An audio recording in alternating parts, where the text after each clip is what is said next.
How are you? It's been great, hasn't it? I've been blown away by the whole thing. In fact, I'm leaving.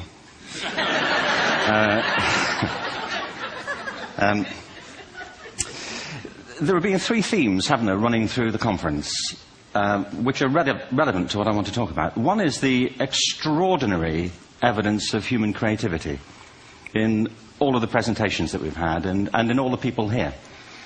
Just the variety of it and the range of it. The second is that it's put us in a place where we have no idea what's going to happen in terms of the future. No idea how this may play out. I have an interest in education. Actually, what I find is everybody has an interest in education. Don't you? I find this very interesting. If you're at a dinner party and you say you work in education, actually, you're not often at dinner parties, frankly. If you work in education, you're not asked, and you're never asked back, curiously. That's that strikes me. But if you are, and you say to somebody, they say, what do you do? And you say, you work in education, you can see the blood run from their face. They think, oh my God, why me? It's my one night out all week. But if you ask people about their education, they pin you to the wall. Because it's one of those things that goes deep with people. Am I right? Like religion and money and other things. So I have a big interest in education, and I think we all do. We have a huge vested interest in it, partly because it's education that's meant to take us into this future that we can't grasp. If you think of it, children starting school this year will be retiring in 2065. Nobody has a clue, despite all the expertise that's been on parade for the past 4 days, what the world will look like in 5 years' time. And yet we're meant to be educating them for it. So the unpredictability, I think, is extraordinary. And the third part of this is that we've all agreed, nonetheless, on the really extraordinary capacities that children have, their capacities for innovation. I mean, Serena last night was a marvel, wasn't she? Just seeing what she could do. And she's exceptional, but I think she's not, so to speak, exceptional in the whole of childhood. What you have there is a person of extraordinary dedication who found a talent. And my contention is all kids have tremendous talents, and we squander them pretty ruthlessly. So I want to talk about education, and I want to talk about creativity. My contention is that creativity now is as important in education as literacy, and we should treat it with the same status. Thank you.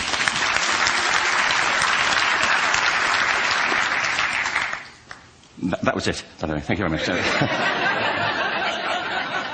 So, 15 minutes left.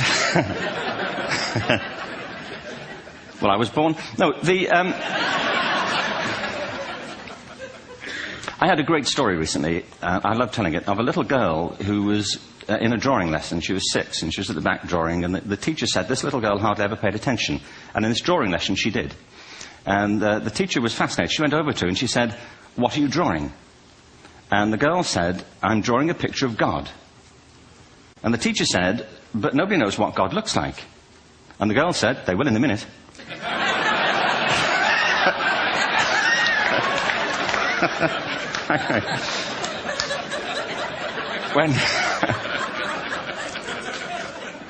When my son was 4 in England, actually he was 4 everywhere, to be honest. I mean, if we're being strict about it, wherever he went, he was 4 that year. But he was in the Nativity play. Do you remember the story? No, it was big. It was a big story. Mel Gibson did the sequel. You may have seen it. I don't know. It was Nativity 2. But James got the part of Joseph, which we were thrilled about. We consider this to be one of the lead parts. We had the place crammed full of agents and T-shirts, James Robinson is Joseph. He didn't have to speak, but do you know the bit where the 3 kings come in? They come in bearing gifts, and they bring gold, frankincense, and myrrh. This really happened. We're sitting there, and they, I think, just went out of sequence. Because we talked to the little boy afterwards and said, are you okay with that? And he said, yeah, why was that wrong? They just switched. I think that was it. Anyway, the 3 boys came in, little 4-year-olds with tea towels on their heads, and they put these boxes down. The first boy said, I bring you gold. And the second boy said, I bring you myrrh. And the third boy said, Frank sent this.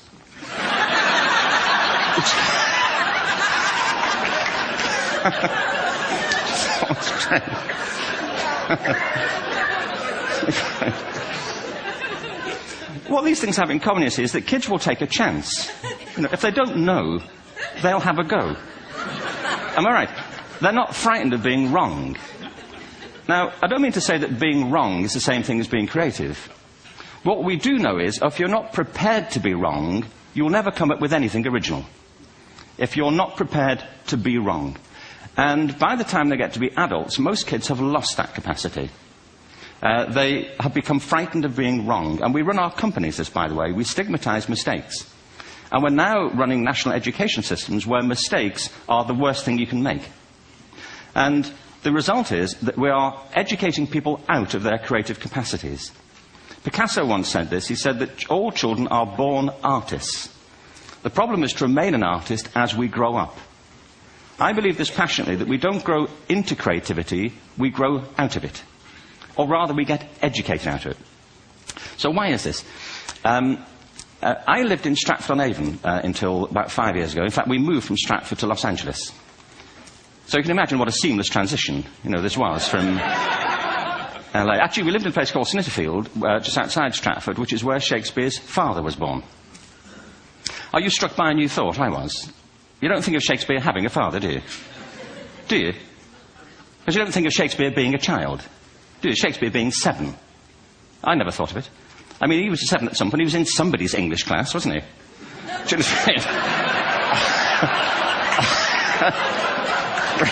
Really? How annoying would that be?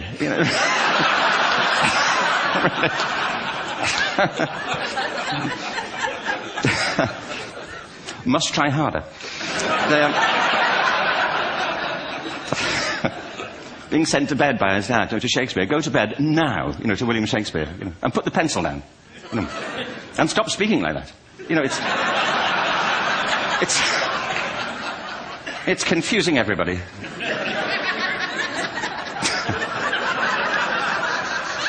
Anyway, we moved from Stratford to Los Angeles, and I just want to say a word about the transition. Actually, my son didn't want to come. I've got 2 kids. He's 21 now, and my daughter's 16. He didn't want to come to Los Angeles. He loved it, but he had a girlfriend in England. This was the love of his life, Sarah. He'd known her for a month. Mind you, they'd had their 4th anniversary, because it's a long time when you're 16. Anyway, he was really upset on the plane. He said, "I'll never find another girl like Sarah." And we were rather pleased about that, frankly, because she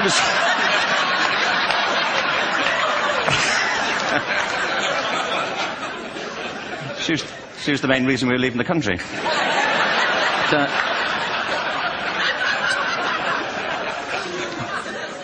But something strikes you when you move to America and when you travel around the world. Every education system on earth has the same hierarchy of subjects. Everyone, doesn't matter where you go. You think it would be otherwise, but it isn't. At the top are mathematics and languages, then the humanities, and at the bottom are the arts, everywhere on earth. And in pretty much every system, too, there's a hierarchy within the arts. Art and music are normally given a higher status in schools than drama and dance. There isn't an education system on the planet that teaches dance every day to children the way we teach them mathematics. Why? Why not? I think this is rather important. I think maths is very important, but so is dance. Children dance all the time if they're allowed to. We all do. We all have bodies, don't we? Did I miss a meeting? I think... Truthfully, what happens is, as children grow up, we start to educate them progressively from the waist up. And then we focus on their heads, and slightly to one side. If you were to visit education as an alien and say, what's it for, public education, I think you'd have to conclude, if you look at the output, who really succeeds by this? Who does everything they should? Who gets all the brownie points? Who are the winners? I think you'd have to conclude the whole purpose of public education throughout the world is to produce university professors. They're the people who come out the top, and I used to be one. So there. And I like university professors, but, we shouldn't hold them up as the high watermark of all human achievement. They're just a form of life. Another form of life. But they're rather curious, and I say this out of affection for them. There's something curious about professors. In my experience, not all of them, but typically, they live in their heads. They live up there, and slightly to one side. They're disembodied. in a kind of literal way. They look upon their body as a form of transport for their heads. It's... Don't they? It's a way of getting their head to meetings.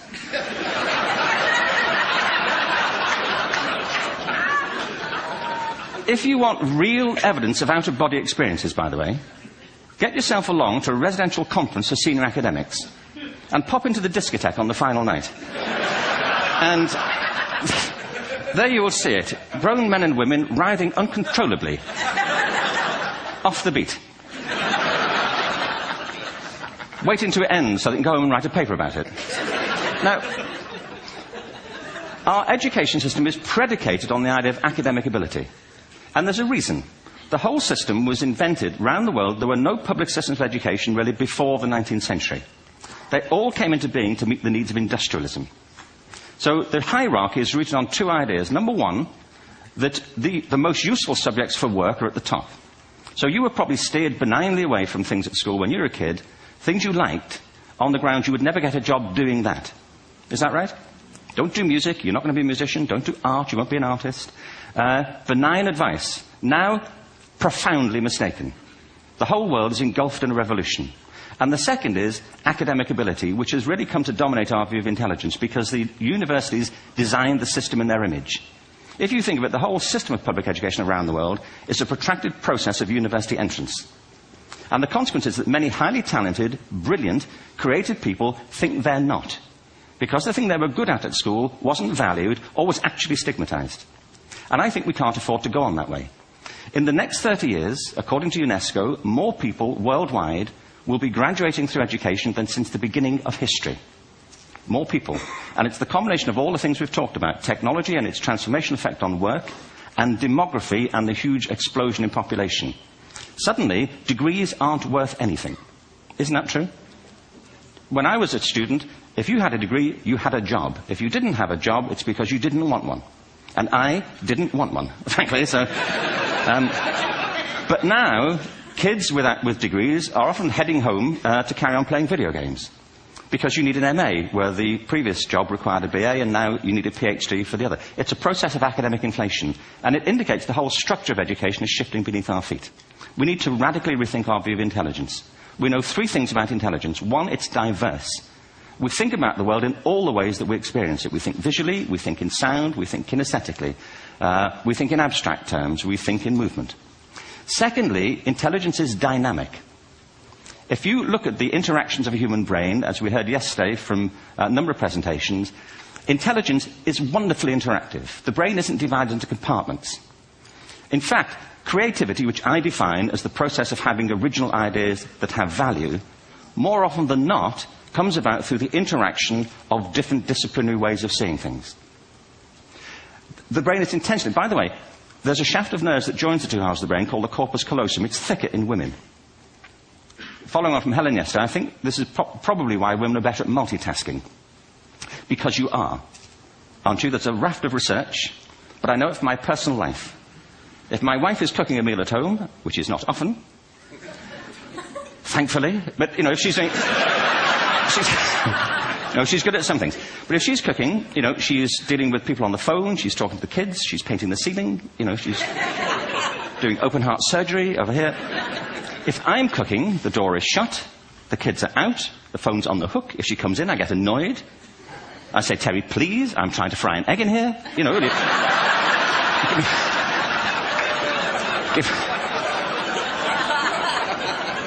Give me a break. Actually, do you know that old philosophical thing? If a tree falls in a forest and nobody hears it, did it happen? Remember that old chestnut? I saw a great T-shirt, recently, which said, if a man speaks his mind in a forest and no woman hears him, is he still wrong?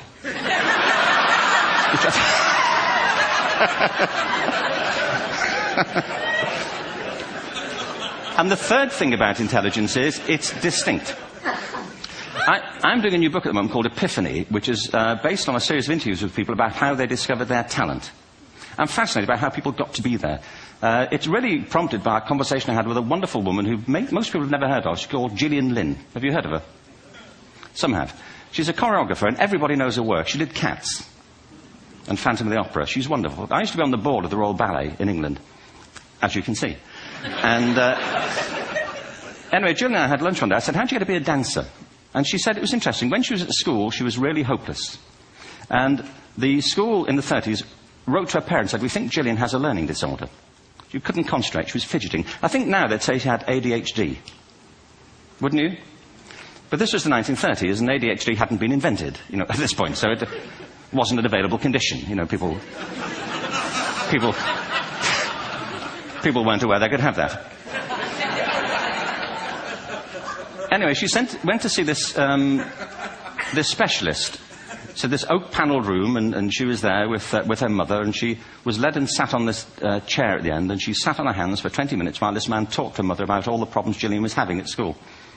And at the end of it, because she was disturbing people, their homework was always late and so on, little kid of 8, in the end, the doctor went and sat next to Gillian and said, Gillian, I've listened to all these things that your mother's told me. I need to speak to her privately.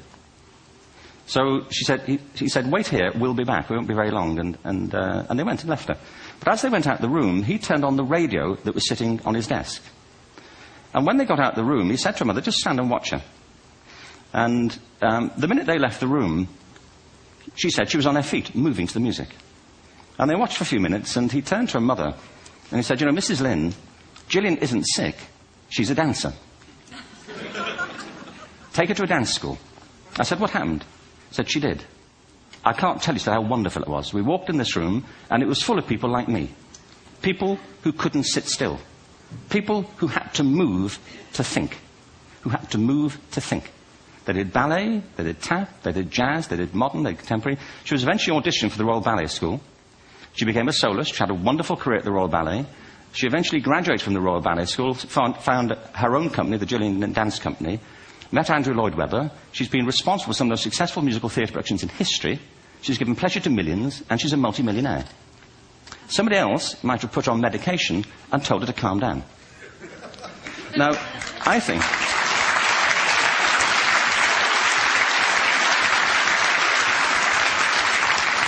What I think it comes to is this. Al Gore spoke the other night about ecology and the revolution that was triggered by Rachel Carson.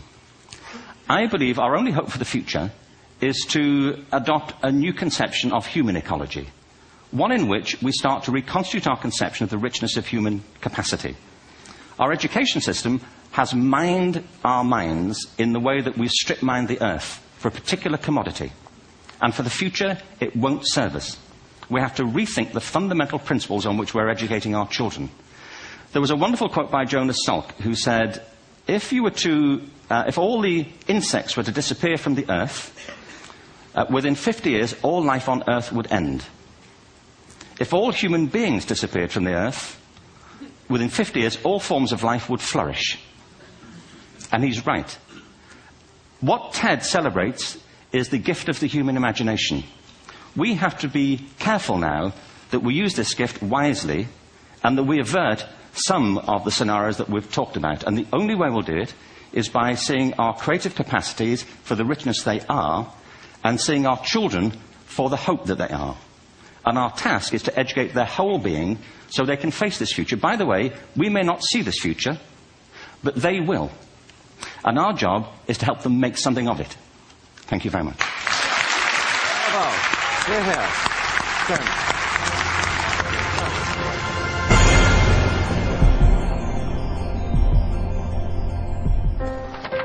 What if great ideas weren't cherished? What if they carried no importance? Or held no value?